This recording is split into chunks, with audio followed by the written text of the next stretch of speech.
Assalamualaikum warahmatullahi wabarakatuh. Waalaikumsalam warahmatullahi wabarakatuh. Bismillah, alhamdulillah, salatu wassalamu ala rasulillah Sayyidina Muhammad ibn Abdillah wa ala alihi wasallam. Mari kita awali pengajian pagi ini dengan baca Ummul Quran suratul Fatihah. Mudah-mudahan kita selalu diberi kesehatan oleh Allah Subhanahu wa taala. Juga kawan-kawan kita yang sakit ya, keluarganya yang sakit, semuanya lah diberi kesehatan oleh Allah Subhanahu wa taala. Ya, dan juga kita diberi ilmu yang bermanfaat. Ala hadhihi niyya wa ala kulli niyatin salihah. Ila hadratil Mustafa Al-Fatihah. A'udzu billahi minasyaitonir rajim. Bismillahirrahmanirrahim. Alhamdulillahi rabbil alamin arrahmanir rahim maliki yaumiddin. Iyyaka na'budu wa iyyaka nasta'in. Ihdinas siratal mustaqim. Siratal ladzina an'amta 'alaihim ghairil maghdubi 'alaihim waladdallin. Amin. Bismillahirrahmanirrahim. Alhamdulillahi rabbil alamin. Wassalatu wassalamu ala asyrafil anbiya'i wal mursalin sayyidina Muhammadin wa ala alihi wa sahbihi ajma'in. Rabbi shrah li sadri wa yassir li amri wahlul 'uqdatam min lisani yafqahu qawli. Subhanaka la ilma lana illa ma 'allamtana innaka antal alimul hakim. Wala haula wala quwwata illa billahil aliyyil azim. Qala Syekhul Muallif rahimahullahu ta'ala wa adama an-naf'a bihi wa bi barakati ulumihi wa bikum fid dharaini amin. Qala al-aslu tsalitsu, pokok yang ketiga ya, dari masalah akidah ya, fil hayati wal qudrati, yaitu tentang sifat hayat ya. Sifat hayat itu sifat hidup ya. Kita suka bilang hayati ya, itu hidup, wal qudrat, dan kekuasaan ya. Jadi ini salah satu pokok dari sifat Allah yang harus kita tahu, yaitu Allah bersifat hayat, hidup dan qudrat, dan berkuasa ya. Wa annahu hayyun qadirun ya, dan bahwa Allah itu hayyun, maha hidup ya. Allah maha hidup, hayyun ya. Dan qadirun ya, Allah juga maha kuasa ya. Allah tidak mati ya. Dan hidupnya Allah tentu tidak sama dengan hidup kita. Kalau hidup kita ya kayak begini, kita butuh nafas, kita butuh darah dan sebagainya. Allah nggak begitu ya. Pokoknya kita yakin Allah itu hidup, hayyun la yamut. Tapi kalau manusia, siapapun pasti mati ya. Makanya ketika Nabi Muhammad wafat ya, Umar kan bukan nggak percaya, maksudnya saking sayangnya sama Nabi gitu kan. Umar sampai emosinya gitu, siapa yang bilang Muhammad meninggal saya hajar nih, kira-kira gitulah, marah gitu kan. Karena itu bukan mengingkari sebenarnya ya, orang kalau lagi sayang-sayangnya kan ditinggal gitu ya. Nah gitu.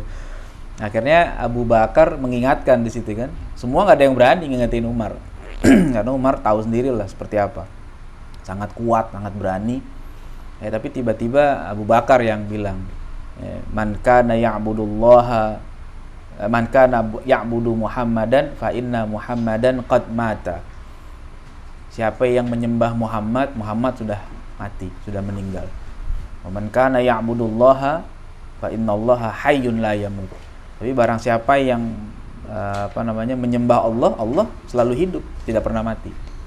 Kemudian dibacakan ayat kan, wa ma Muhammadun illa rasul qad khalat min qablihi rusul afa in mata au qutilan qalabtum ala aqabikum, dan seterusnya. Jadi itu lihat ayatnya udah jelas. Ya, kalau seandainya Nabi Muhammad itu adalah rasul. Ya, jadi kalau suatu hari beliau wafat, ya sudah, apakah kita langsung jadi tidak percaya? Apa kita langsung jadi kafir atau murtad? Kan enggak begitu. Nah, di situ baru Umar bin Khattab sadar. Bahkan dia bilang, kayaknya kok kayak saya nggak pernah tahu ayat itu gitu. Padahal tahu, cuman kan ya kondisi lagi kayak begitu, kadang lupa. Padahal ayatnya sudah jelas bahwa ada yang namanya kematian, bahkan akan menimpa seorang nabi. Nabi Muhammad juga mati. Tapi kalau Allah enggak. Allah akan selalu hidup, hayyun ya, qadirun, maha kuasa. Allah tidak lemah, ya. Jadi makanya sifatnya kudrat. Allah disebutnya qadir, ya. Jabbarun qahirun, ya. Jabbarun qahirun ini kalau diterjemahin gini, gagah perkasa lah kira-kira gitu. Jabbar itu gagah, ya. Jabbar, qahar, qahirun di sini dari kata perkasa, ya, mengalahkan semuanya, ya. Qahir, ya. Jadi Allah nggak ada yang bisa ngalahin, ya. Semua yang coba ngelawan Allah pasti binasa, gitu. Jadi Allah itu qahir, Allah maha perkasa. Nggak ada yang bisa mengalahkan Allah. Kalau manusia segagah-gagahnya pasti ada kalahnya, ya. Dulu misalnya Mike Tyson, jago, si leher beton, ya, menang terus, tapi kan pernah kalah juga, gitu kan. Muhammad Ali pernah kalah juga. Jadi manusia tuh ada menang ada kalah. Kalau Allah enggak, Allah selalu menang.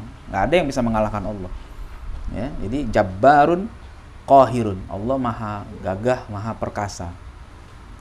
La ya'tarihi kusurun wala ajzun.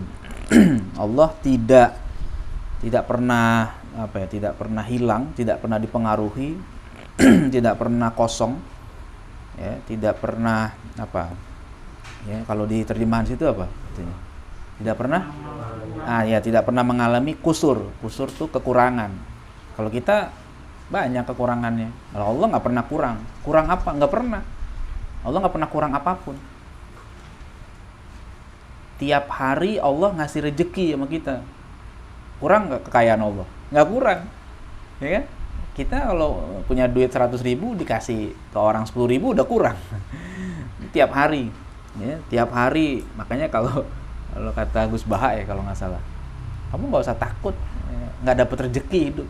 Sebelum kamu lahir Allah udah ngasih hidup, makan rezeki buat jutaan orang, nggak pernah bangkrut.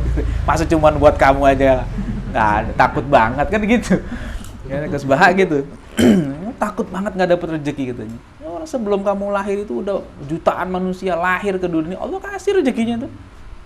Cuma kamu doang satu mah kecil katanya. Jadi yang harus begitu. Itu menanamkan keyakinan kepada kita bahwa ada rezeki yang dijamin. Kita harus yakin. Ya, tapi memang kita tetap harus ikhtiar. Ya, rezeki yang dijamin ya kalau masih ada jatah hidup pasti dapat. Kalau masih ada jatah hidup pasti dapat. Tapi kalau udah jatah hidupnya habis ya nggak bakalan dapat. Biarpun dianterin nggak bakalan dapat. Jadi kalau Allah nggak pernah kurang. Kehidupannya kurang, enggak. Kalau kita kehidupan kita bisa berkurang. Kalau kita lagi sakit itu kurang. Makanya kita suka ngomong kurang sehat, ya kan, kurang, ya kan? Ya gimana? Kok nggak hadir?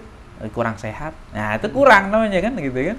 Ya, dan kehidupannya kita terus bahkan ada kekurangan. Dulu waktu kecil kita nggak punya gigi, ntar udah tua nggak punya gigi juga, ya kan? Ya, nggak pernah sikat gigi jadinya, kayak Patile almarhum. Ya kan, nggak pernah sikat gigi kan? Kenapa? Karena memang nggak ada giginya. Nah orang yang akan mengalami usia tua juga kan akan begitu, kurang. Salam. Jadi mata, antum mata sekarang kita masih muda lah, ya. Mata masih seger, ngelihat jauh masih jelas mungkin. Coba lama-lama, ya, lama-lama mata berkurang, sebutnya min. Mau di sini boleh nih. Minus kan disebutnya minus, ya. Minus itu kan kurang, ya enggak? Ada yang kurang. Kalau yang udah tua-tuaan plus ternyata kurang juga. padahal harusnya plus kan nambah, ya. Tapi plus ternyata malah nggak jelas juga. Berarti kurang. Kuping juga begitu. Kuping kita sekarang masih normal, alhamdulillah. Nanti udah tua-tuaan dikit, ngomong kudu teriak-teriak. Oh gitu ya. Nah, itu kurang. Ya. Jalan kita sekarang masih bisa jalan.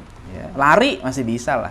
Tapi kalau diajak main bola satu lapangan, mungkin ngos-ngosan juga kita kalau sekarang. Ya. Dulu waktu masih sekolah, SMA, SMP, main bola bulan puasa juga masih kuat. Ya. Tapi sekarang coba-coba gitu, buka puasa urusannya gitu kan. Jadi kekuatannya berkurang. Ya. Dulu kita nggak bisa jalan, terus sekarang bisa jalan. Nanti kalau panjang umur, jalannya mungkin ya gitu, dituntun lagi, kan begitu kan. Kurang, kehidupan kita akan begitu kurang. Ya. Waktu kecil kita belum bisa makan daging, udah tua nanti nggak bisa makan daging lagi, ya kan? Apakah karena giginya nggak ada, atau karena ada kolesterol atau gitu kan, pasti berkurang. Makanya nggak usah takut. Meskipun kita nggak bisa beli daging, kalau rezekinya makan daging, dapat aja daging. Sebab ada orang yang bisa beli tapi nggak bisa makan, ya kan? Banyak orang yang bisa beli daging, duitnya banyak, tapi nggak pernah makan daging. Kenapa? Takut kolesterol. Ada yang mampu beli makanan enak-enak, kue-kue yang manis-manis, tapi nggak boleh makan, diabetes. Kita, alhamdulillah, kalau nggak ada sakit itu kan bisa makan, ya, makan yang manis bisa, yang gurih bisa, ya, tapi jangan berlebihan. Kalau berlebihan ntar sakit lagi. Jadi ada kurang, tapi kalau Allah nggak ada kurang. Apakah Allah setiap hari kita minta? Apakah orang itu akan mengurangi kekayaan Allah? Ya enggak. Apakah Allah jadi lemes gitu gara-gara tiap hari orang minta nih? Enggak akan lemes. Allah nggak akan masalah. Ya, kalau dalam hadis dikatakan kan, andaikan semua orang berkumpul di satu lapangan penuh, ya, minta dan semuanya Allah kasih semuanya, nggak akan berkurang sedikit pun dari kerajaan Allah, dari kekayaan Allah nggak berkurang. Ya, pokoknya Allah nggak ada kurangnya deh. Wala ajzun, dan tidak ada lemah. Ya, nggak ada lemahnya Allah tuh. Kalau kita ya lemah. Ya, dari awal kan memang manusia lahir aja udah lemah. Ya, terus nanti sekarang ya kalau lagi sakit lemah. Ya, banyak lemahnya kita. Wa khuliqal insanu dha'ifa. Kan disebut gitu di Quran. Dan manusia itu diciptakan dalam keadaan dhaif, lemah. Ajaz juga sama, maknanya nggak mampu. Ya. Ada hal-hal yang nggak mampu kita kerjakan, nggak mampu kita bawa, nggak mampu kita dengar, nggak mampu kita lihat. Kita melihat yang bisa kita lihat ada ukurannya kan, berapa. Kalau terlalu jauh nggak bisa kita lihat, terlalu dekat kita juga nggak bisa ngelihat. Ya. Terlalu terang kita nggak bisa lihat. Ya, kita ngelihat matahari aja nggak bisa kan, lemah gitu kan. Itu kelemahan kita, jadi nggak bisa. Ada hal-hal yang memang kita nggak mampu. Mendengar, terlalu pelan, kita nggak dengar. Bisik-bisik gitu, nggak dengar gitu. Terlalu kenceng, pecah kuping kita. Nggak mampu juga kita dengar. Jadi ada kelemahan dalam diri kita. Ya. Banyak lagi. Wala ta'khudhuhu sinatun wala naumun. Dan Allah tidak ngantuk dan juga tidak tidur. Ini kan di ayat kursi ya. Ya Allah hidupnya nggak ngantuk, nggak tidur. Kalau kita kan ngantuk, ya tidur. Bahkan di pengajian juga banyak yang ngantuk, yang tidur. Ya, tapi kalau ada teman-teman lagi ngaji tidur, jangan diomelin. Ya. Biarin aja, itu anggap aja lagi khusyuk. Jadi dia tidak sakit hati. Kalau kita omelin, nanti dia tersinggung. Ya, ntar dia tersinggung. Lu dari rumah pengen ngaji lu, sampai sini tidur lu, dasar lu. Nah besok dia nggak datang lagi, dosa gitu. Gara-gara kita usil ngomong, dia nggak ngaji lagi. Tapi kalau kita cuma bercandain aja, khusyuk banget sampai ngantuk. Insya Allah dia nggak sakit hati ya, paling ini cuma bisa aja, paling gitu. Ya jangan galak-galak. Ya, guru saya suka pesan gitu kalau waktu ngaji dulu. Jadi guru jangan galak-galak. Ya, kenapa? Ngumpulin orang itu susahnya bukan main. Ngebubarinnya gampang. Ya, coba aja. Kita bikin pengajian, itu bawaannya marah-marah mulu gitu. Murid juga nggak betah. Ya, galak banget ya. Kalau sekali-sekali marah tuh wajar. Ya. Tapi kalau berlebihan kan orang juga nggak betah. Diomelin mulu gitu kan. Nggak begitu. Jadi katanya ngumpulin orang itu susah. Tapi ngebubarinnya gampang. Dalam waktu sebentar itu bisa bubar. Ya, bisa bubar. Nah, ya, kalau ada yang ngantuk, ada yang tidur, biarin aja. Saya kalau ada di pengajian di mana ada yang ngantuk, ya udah biarin. Apalagi orang tua, gitu, maklumin aja. Ya dia udah nyender, ngantuk, ya, udah biarin aja. Kenapa harus kita omelin? Dia udah mau hadir aja ke pengajian udah bagus, gitu kan? Setidaknya, ya kalau dia hadir di pengajian, dia nggak dosa. Itu minimal tuh keuntungan yang didapat ketika dia hadir di pengajian, dia terhindar dari dosa. Kenapa? Kan dia ngupingnya nguping yang baik kan, ngedengerin nasihat, ngedengerin ilmu, dia nggak dapat dosa. Dia nggak. Kalau dia misalnya nggak duduk di pengajian selama itu 1 jam aja misalnya, dia nggak duduk di pengajian, kira-kira apa yang dikerjain? Belum tentu dia aman dari dosa. Ketemu temennya ngobrol, ntar jadi gibah, ujung-ujungnya dosa. Tapi kalau di pengajian dia pules, dapat pahala tetap. Ya. Gitu kan? Dia nggak dapat dosa, orang dia nggak gibah, ya kan? Dia gibah sama siapa? Orang sendiri lagi pules, dia nikmat betul. Ya. Tapi malaikat aja paling nih gimana? Hadir tapi tidur gitu. Ya. Tapi tidur dia hadir, ya catat juga lah gitu. Ya. Malaikat baik lah. Pokoknya dia hadir, yang penting hadir kan gitu. Kan ada orang kan kalau ditanya orang yang ketiduran itu ngantuk, pasti nggak mau dia niatnya tidur. Ditanya, kamu nanti datang ke majelis mau tidur? Enggak lah, mau ngaji kan niatnya pasti mau innamal a'malu binniyat. Ya, tapi kan kalah dengan rasa kantuk, ya itu masalahnya. Masa kita mau melin? Kan udah niatnya bener, kecuali bilang, emang saya niat pengen tidur. Nah itu, nah, itu masalah baru.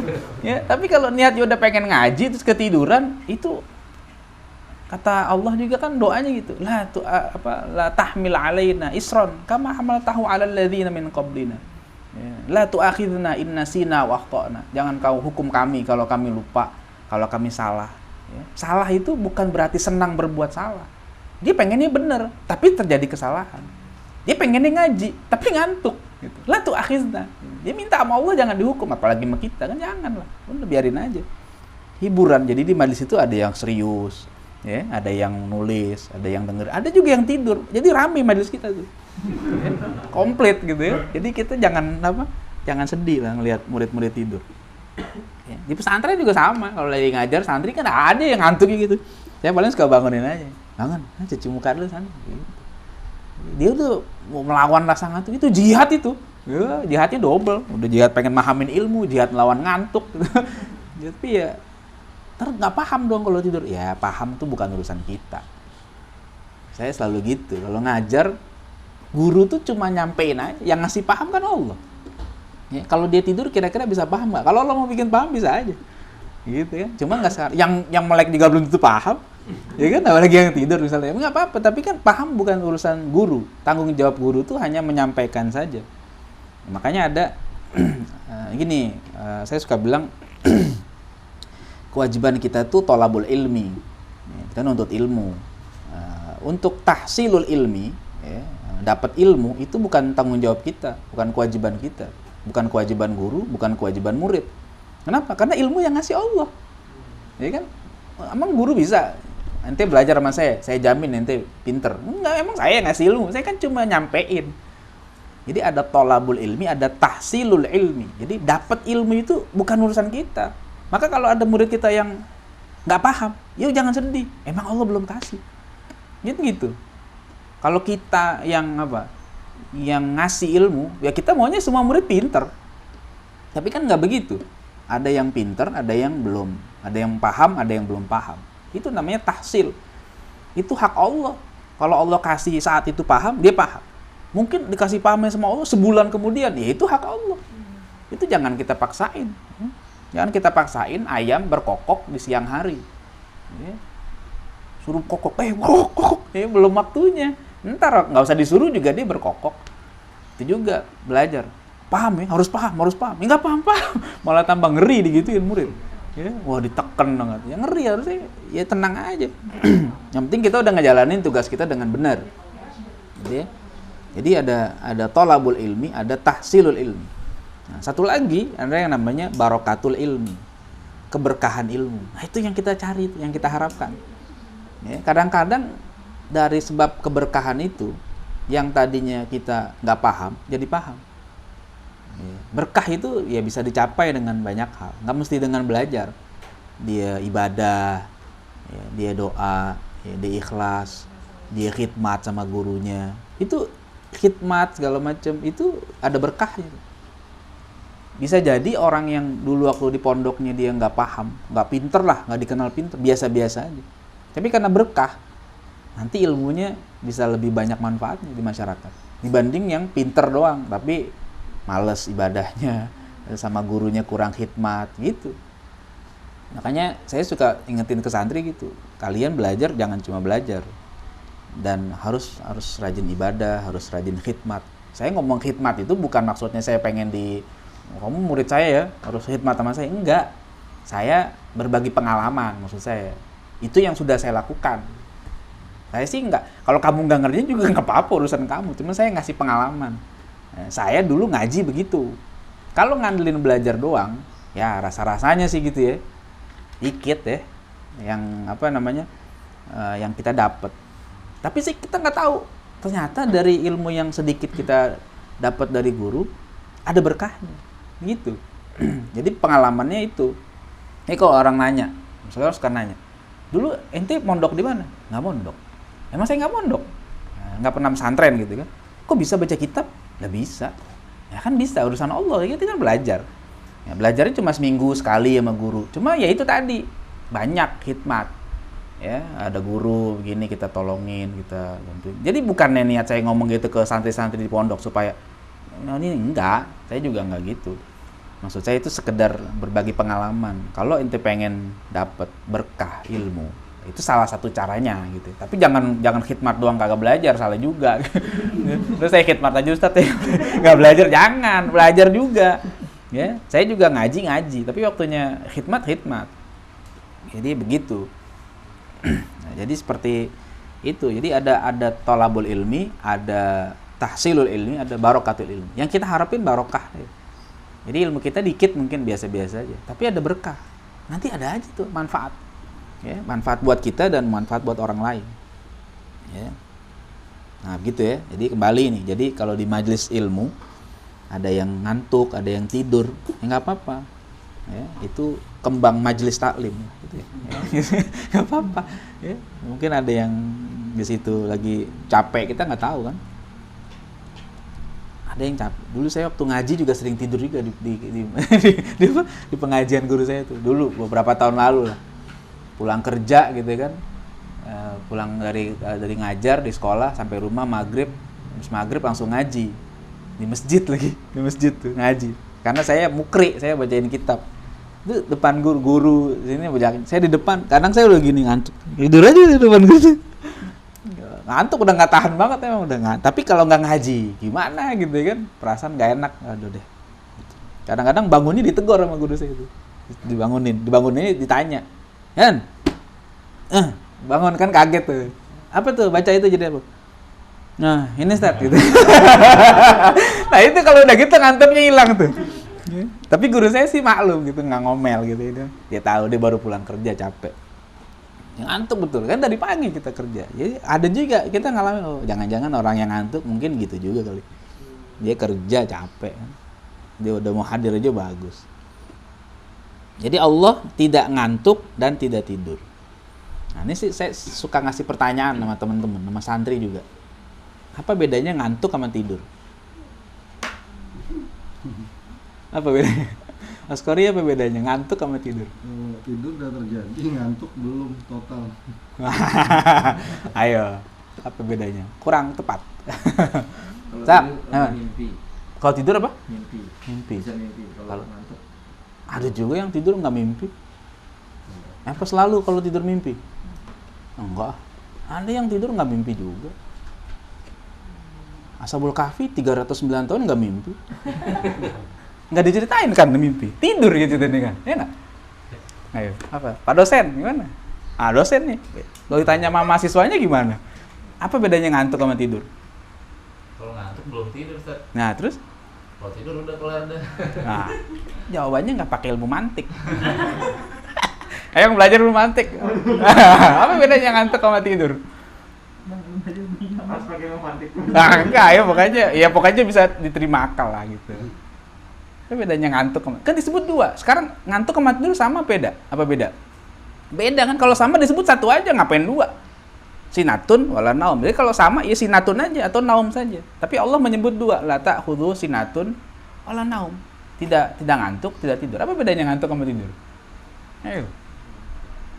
Tadi mau jawab kalau tidur jiwanya udah nggak sadar, dia nggak bisa ini. Tapi kalau sering mikir ngantuk, kadang kita juga ini. Ternyata, ayo ibu-ibu, apa bedanya ngantuk sama tidur?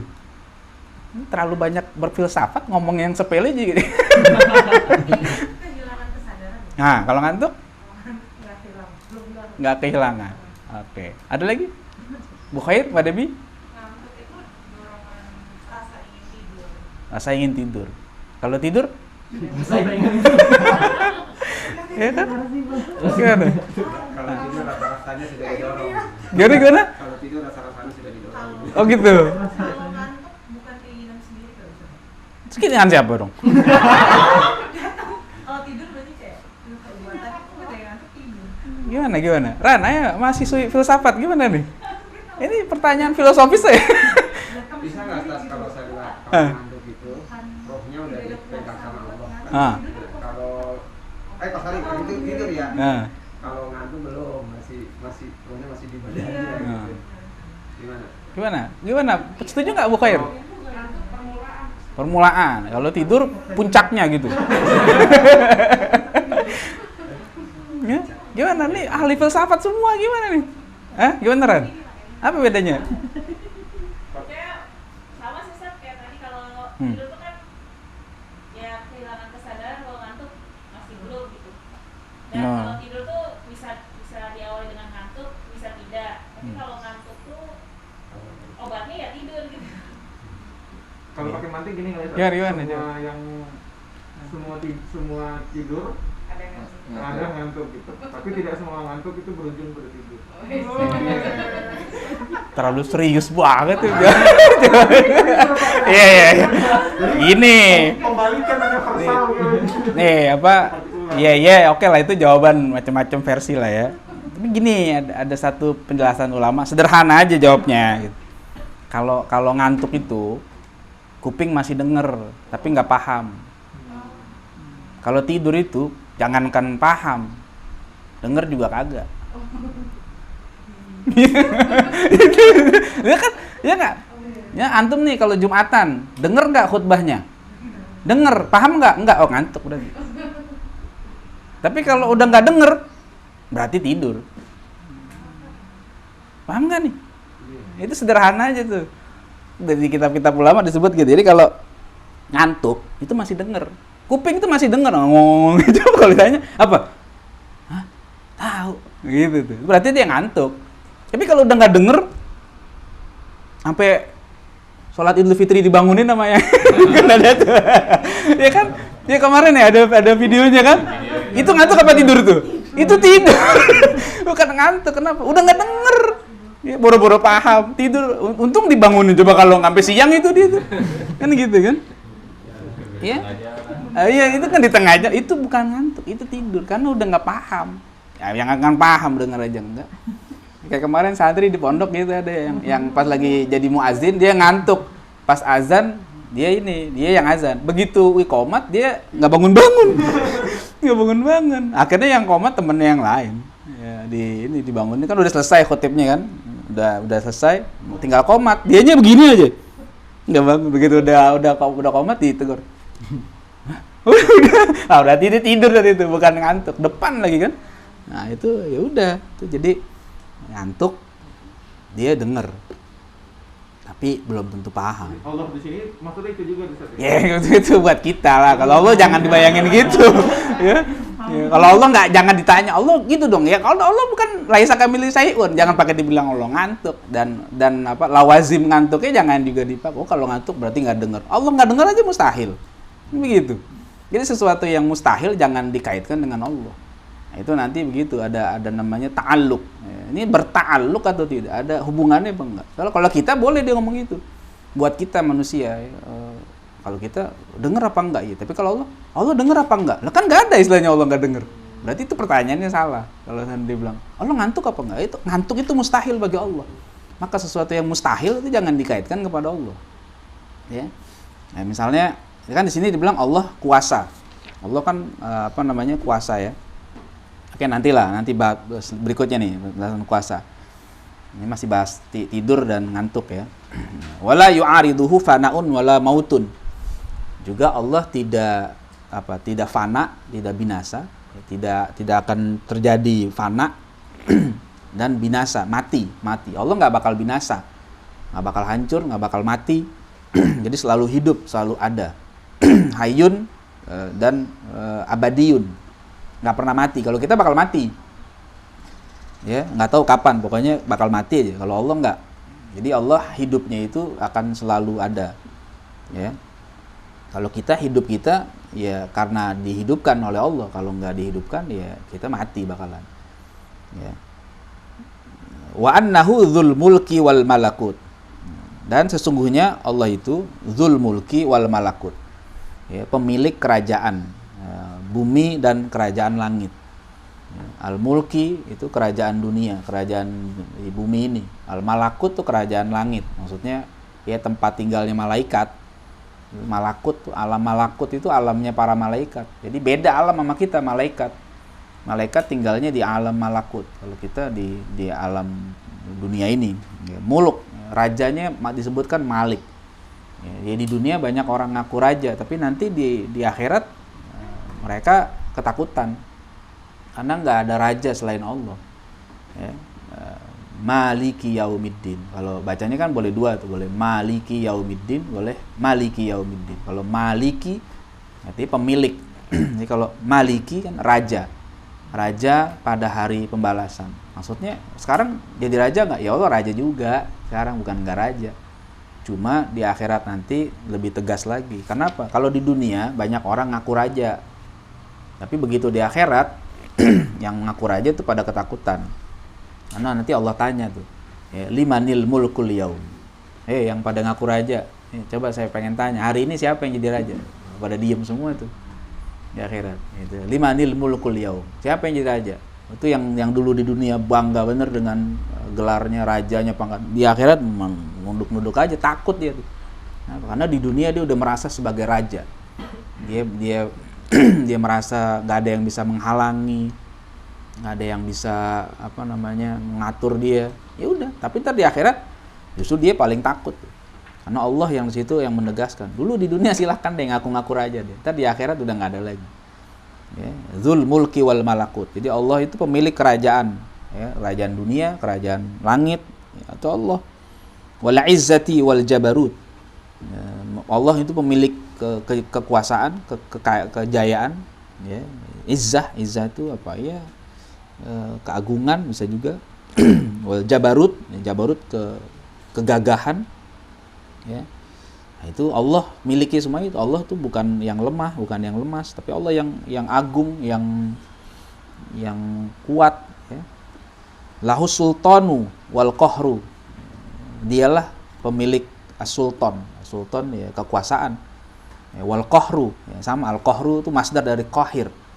Ya, qahir ya kan tadi perkasa, keperkasaan, ya. Jadi Allah yang memiliki sultan, ya, dan perkasaan.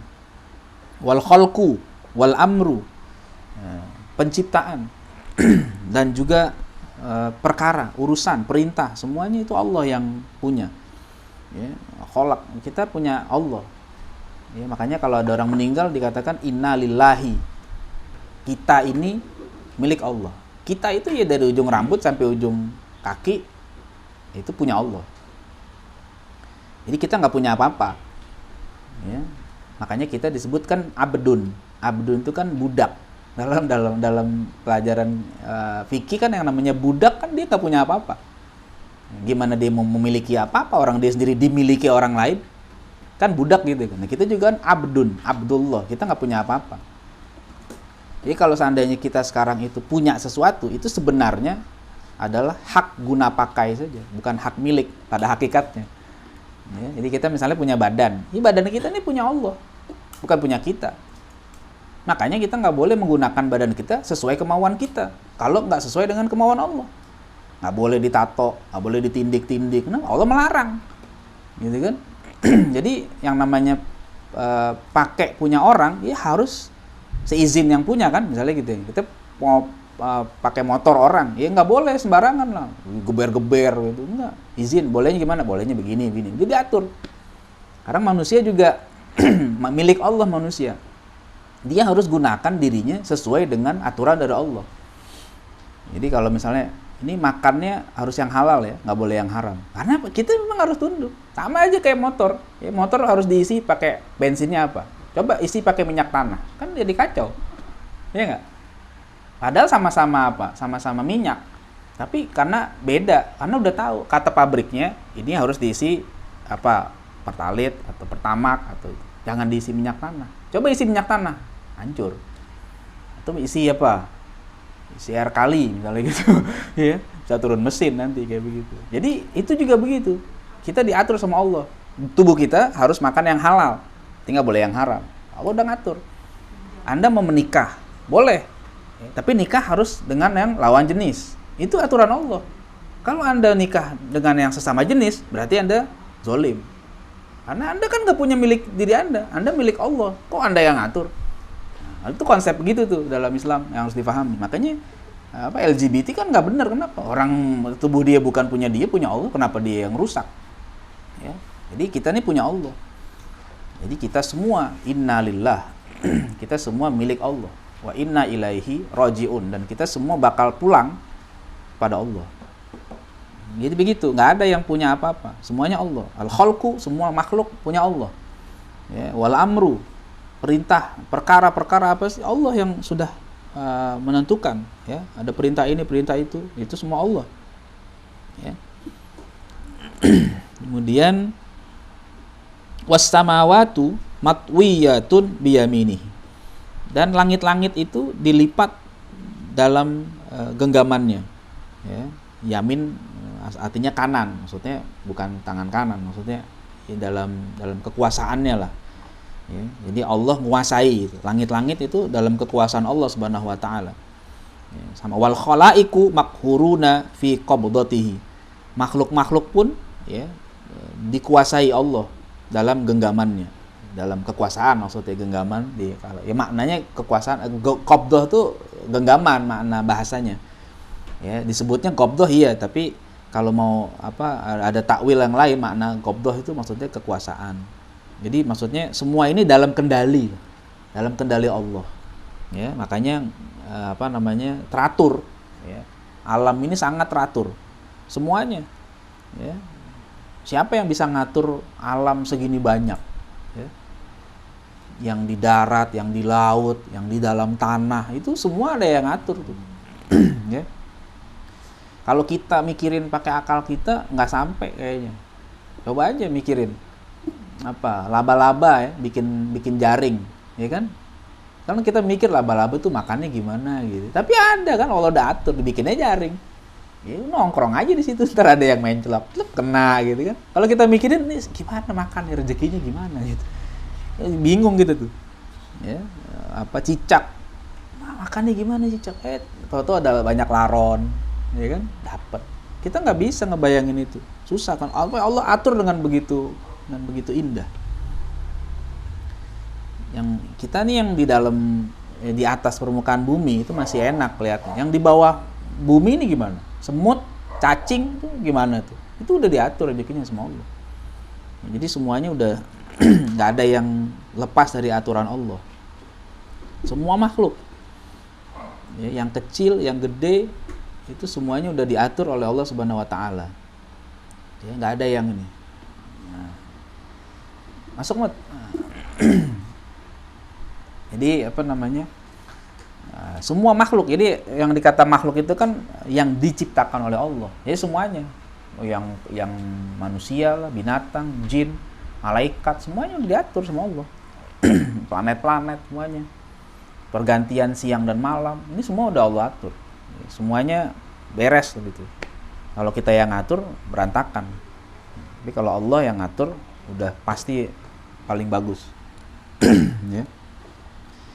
Wa annahul mutafarridu bil khalqi wal ikhtira'. Allah yang mutafarrid, mandiri kalau sih arti ini. Sendirian sama artinya. Mutafarrid bil khalqi, menciptakan, wal ikhtira', dan mengadakan. Sama nih mana. Wal al mutawahhidu bil ijadi wal ibda. Satu-satunya Tuhan yang mengadakan sesuatu, mewujudkan. Ijad itu dari kata wujud, mewujudkan. Wal ibda, dan mengadakan sesuatu yang tanpa ada contoh sebelumnya. Ibda, makanya ada kata bid'ah. Bid'ah itu dari kata badi'. Allah disebut badi'. Badi'us samawati wal ard.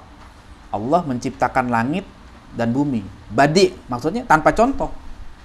Kalau sesuatu dikerjakan ada contoh, itu bukan badi', bukan bid'ah. Bid'ah itu kan dikatakan yang tidak ada contoh.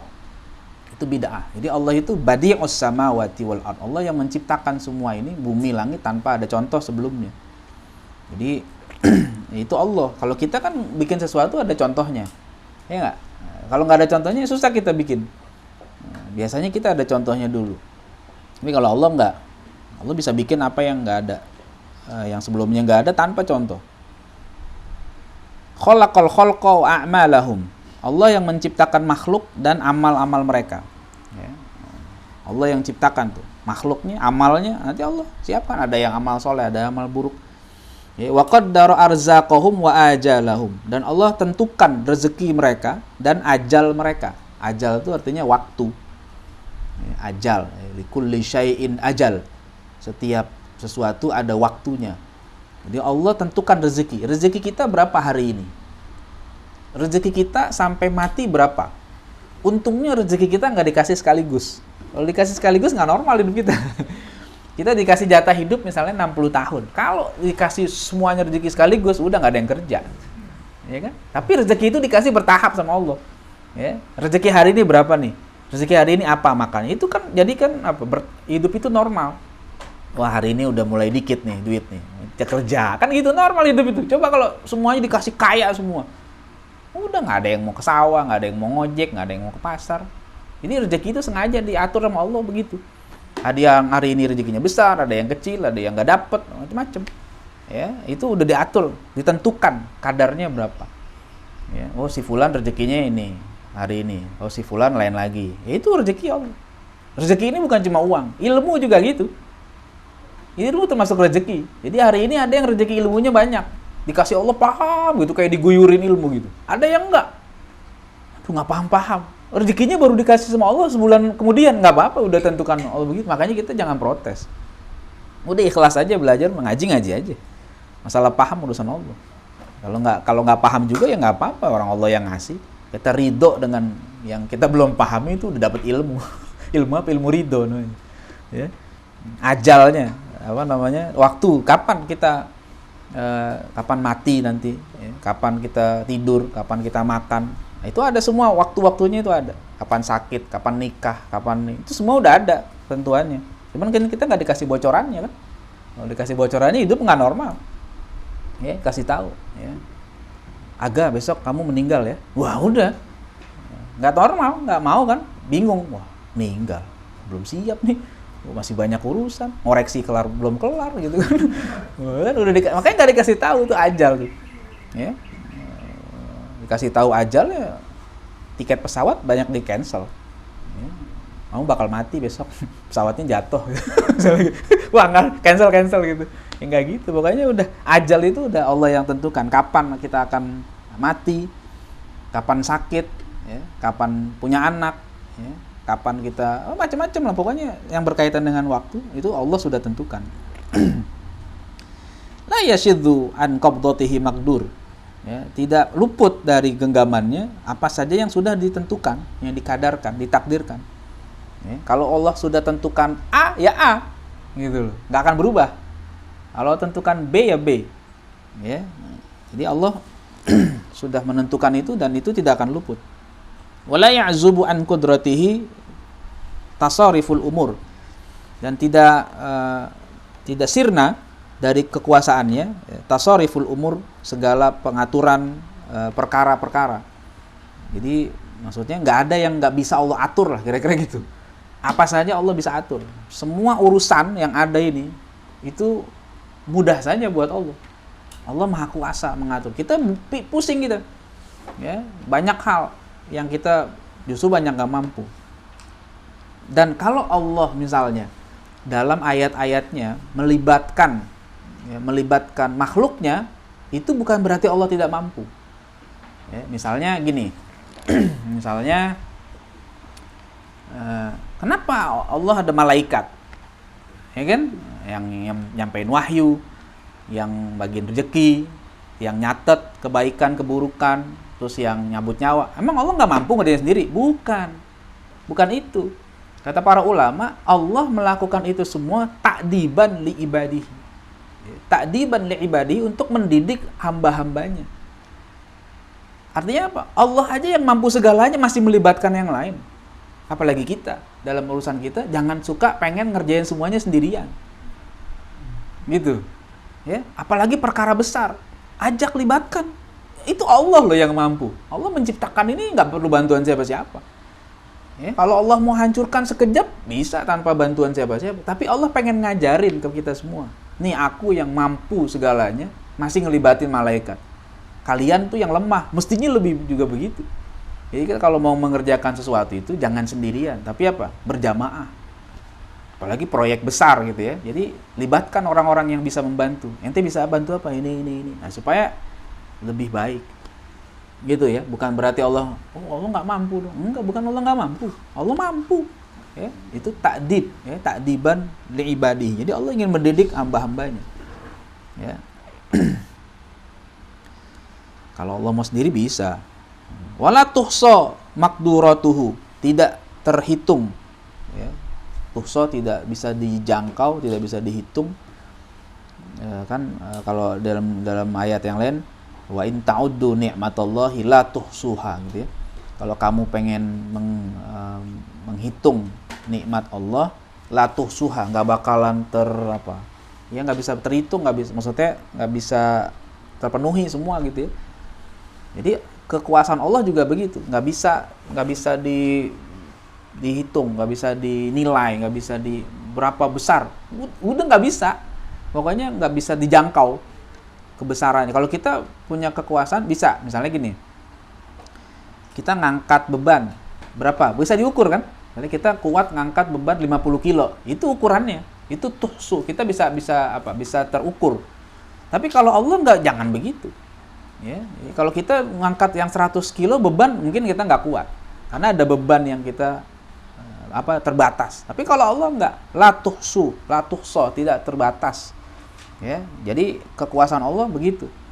Nah, tapi ya ini untuk sesuatu yang mungkinat. Ya, kalau dalam sifat kudrat dalam ilmu akidah disebut ta'alluqnya, hubungan kudrat itu dengan sesuatu yang mungkin, yang mumkinul wujud, bukan yang mustahil wujud. Ya, misalnya ada pertanyaan, Allah mampu nggak bikin anak buat dirinya? Nah, itu salah pertanyaan. Nah, itu. Kenapa? Karena Allah nggak mungkin punya anak. Nah, Allah punya anak itu mustahil. Maka jangan tanya itu kepada Allah. Jangan kaitkan kekuasaan Allah dengan Allah punya anak. Karena itu nggak bakal ada barangnya. Jadi jangan dibilang, ya mampu lah. Salah kalau dibilang mampu. Loh, kan kalau dibilang mampu berarti jadi syirik nanti kayak begitu.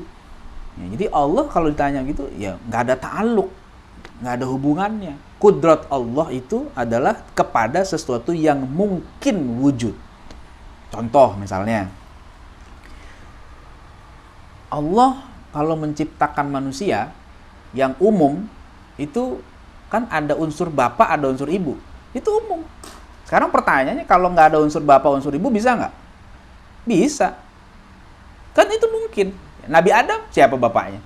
Nggak ada. Siapa ibunya? Nggak ada. Terjawab. Sekarang kalau itu nggak ada bapak ibunya. Kalau nggak ada unsur bapak, bisa nggak? Bisa. Nggak bisa. Kalau nggak ada unsur ibu, bisa. Hawa. Jadi komplit semua itu. Itu mungkin. Jadi jangan pakai bilang mustahil. Itu mungkinul wujud. Makanya kalau dalam ilmu akli kan disebut ada 3. Ada wajibul wujud, ada mustahil wujud, ada mumkinul wujud.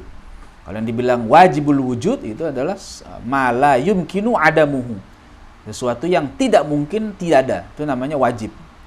Misalnya Allah itu wujud, itu wajib wujud. Kalau tidak ada, tidak mungkin. Allah itu esa, itu wajibul akli namanya. Wajib secara akal. Kalau Allah tidak ada, Allah tidak esa, itu mustahil. Ada lagi namanya mustahil akli, mustahil secara akal. Itu Allah misalnya tidak ada, itu mustahil. Allah berbilang, Allah tidak esa, itu mustahil. Akal kita nggak nerima. Apalagi Allah juga udah menegaskan, kalau seandainya di bumi ini ada Tuhan yang banyak, ya hancur lah. Ya. Tapi ada yang mumkinul wujud. Sesuatu yang mumkinul wujud itu adalah yang mungkin ada, mungkin tidak ada. Mungkin ada, mungkin tidak ada. Nah, itu yang harus kita pahami. Misalnya apa? Kalau yang fisik misalnya kambing itu yang umum kakinya 4. Kalau Allah ciptakan kambing kakinya 5, bisa nggak? Bisa. Allah kuasa atau tidak? Ya kuasa. Itu kalau Allah berkehendak, jadi. Tapi masalahnya, Allah berkehendak atau tidak, kan gitu. Kalau dibilang bisa, bisa. Karena itu kambing kakinya 5, itu sesuatu yang mungkin wujud, bukan mustahil wujud. Boleh saja. Ya, itu. Apalagi misalnya, mungkinkah Allah menciptakan seorang anak tanpa ada bapaknya? Ya, itu nggak bisa. Ya, umumnya orang lahir itu ada bapak, ada ibu. Nabi Isa lahir tanpa ada bapak, bisa saja. Ya.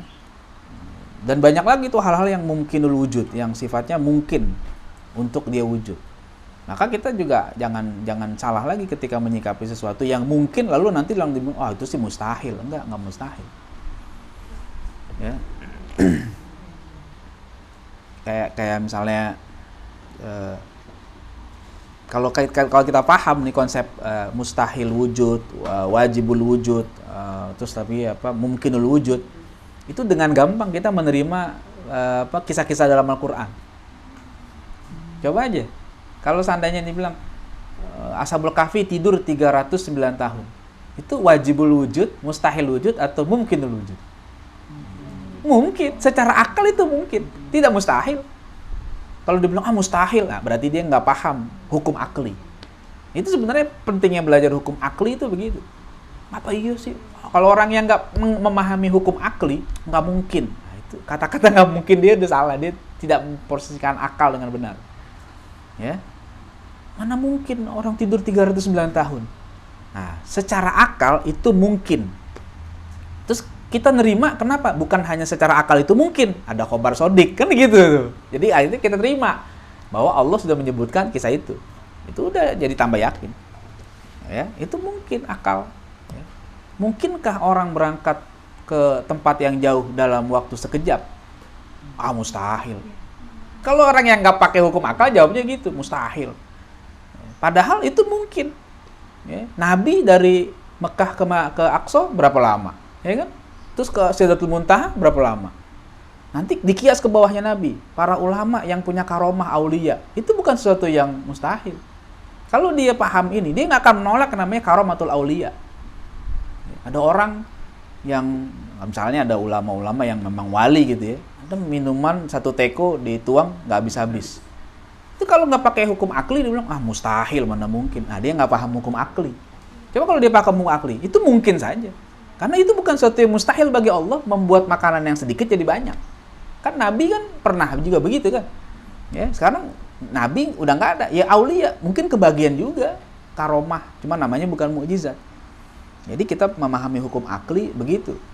Dia tidak gegabah mengatakan apa? Mustahil. Lihat dulu apa yang mustahil. Ya, Nabi, mungkinkah Allah menghidupkan orang yang sudah mati? Mungkin, itu bukan mustahil. Bisa aja kalau Allah mau hidupin lagi, bisa nggak? Bisa. Di Quran diceritakan Ashabul Baqarah, ya, yang dibunuh itu kan, dihidupin, dipukulin pakai apa? Ada yang bilang pakai lidah sapi. Hidup cuma ngasih tahu siapa pembunuhnya aja kan. Ya, qatalani fulan, terus tidur lagi, udah mati lagi. Bisa saja. Jadi itu sesuatu yang apa? Sesuatu yang mungkin. Ya. Mungkinkah Allah mengumpulkan tulang belulang yang sudah hancur? Mungkin. Itu sesuatu yang mungkin, bukan sesuatu yang mustahil. Hanya kayak waktu Nabi lagi kumpul dengan sahabatnya kan, ada orang yang nggak percaya. Gimana caranya? Qala mayyuhil idhama wa hiya ramim. Siapa yang ngumpulin tulang belulang udah hancur? Diambil tuh dari kuburan sama dia, tulang belulang, terus ditaruh depan Nabi. Siapa nih yang bisa? Nabi jawabnya gampang, kata Allah, qul yuhyihal ladzi ansha'aha awwala marrah. Gampang, ini yang hidupin yang pertama kali nyiptain katanya. Dulu belum ada tulang aja jadi, ini tulang masih ada katanya. Lebih gampang. Begitu. Ya, jadi itu sesuatu yang mungkin. Tapi kalau kudrat Allah dikaitkan dengan sesuatu yang tidak mungkin, jangan dijawab karena nggak ada ta'alluq. Ya, mungkinkah bisa nggak Allah menciptakan istri buat dia? Loh, Allah nggak punya istri. Allah punya istri itu mustahil. Ya. Bisa nggak Allah menciptakan kembarannya? Ya mustahil. Itu tidak esa. Ya kan? Jadi jangan ditanya gitu, karena itu sesuatu yang tidak masuk akal. Ya, akal kita nggak terima Allah ada 2. Ya, pokoknya sesuatu yang mustahil jangan. Jangan dikaitkan. Ya. Wala tatanaha ma'lumatuhu, dan tidak ada habisnya, tidak terbatas ma'lumatuhu, ya, pengetahuan Allah. Ya. Jadi gitu, Allah ya, kuasa, tahu banyak. Kita pengetahuan kita terbatas. Kalau Allah nggak terbatas, ya, banyak. Kalau kita ada batasnya, yang kita tahu hanya hal-hal yang ya bahkan kalau menurut Allah sedikit. Ya, wa ma utitu minal ilmi illa qalila. Ya, kalian tidak diberikan ilmu kecuali cuma sedikit. Tapi kalau Allah enggak, ilmunya sangat luas, sangat, wah nggak ada batasnya. Ya, digambarkan ya. Tapi itu bukan berarti membatasi kan. Qul law kanal bahru midada li kalimati rabbi lanafidal bahru qabla an tanfada kalimatu rabbi walau ji'na bimithlihi madada. Seandainya lautan dijadikan tinta untuk menuliskan ilmu Allah, itu kering lautannya masih belum selesai. Sekalipun didatengin lagi satu lautan lagi masih belum kelar juga. Artinya itu menggambarkan terlalu luas. Bahasanya begitu. Bahasa Quran tuh begitu menggambarkan ya, sesuatu yang sudah sangat besar. Dia menggambarkannya nggak pakai ukuran oh ilmunya sekian ini enggak. Disebutnya aja dengan gambaran yang begitu. Mungkin terkesan hiperbolik, tapi memang begitu. Kayak misalnya nyeritain orang kaya. Kalau kita nyeritain orang kaya, misalnya harta dia berapa? Oh 1 triliun, 2 triliun. Nah itu biasa. Coba lihat gaya bahasa Quran ketika menceritakan kekayaan Qarun. Apa kata Allah? Kekayaannya digambarkan dengan apa? Kunci gudangnya aja nggak kuat diangkat oleh orang terkuat pada zaman itu. Gambarannya kan gitu. Bukan disebut kekayaannya sekian, enggak. Kunci gudang Qarun nggak kuat diangkat oleh orang terkuat pada zaman itu. Artinya kan kuncinya banyak. Kalau kuncinya banyak, gudangnya banyak. Kalau gudangnya banyak, isinya banyak, udah selesai gitu aja. Jadi nggak pakai disebut 1 miliar doang. Nah, itu mah dikit masih bisa diukur. Tapi kalau disebutin banyak, udah begitu ceritanya. Nah, itu udah susah tuh dibayangin itu. Terlalu tinggi. Ya. Wallahu a'lam bishawab. Rabbi zidni ilma warzuqni fahma. Insyaallah kita lanjutin minggu depan al-aslur rabi' fil ilmi ya.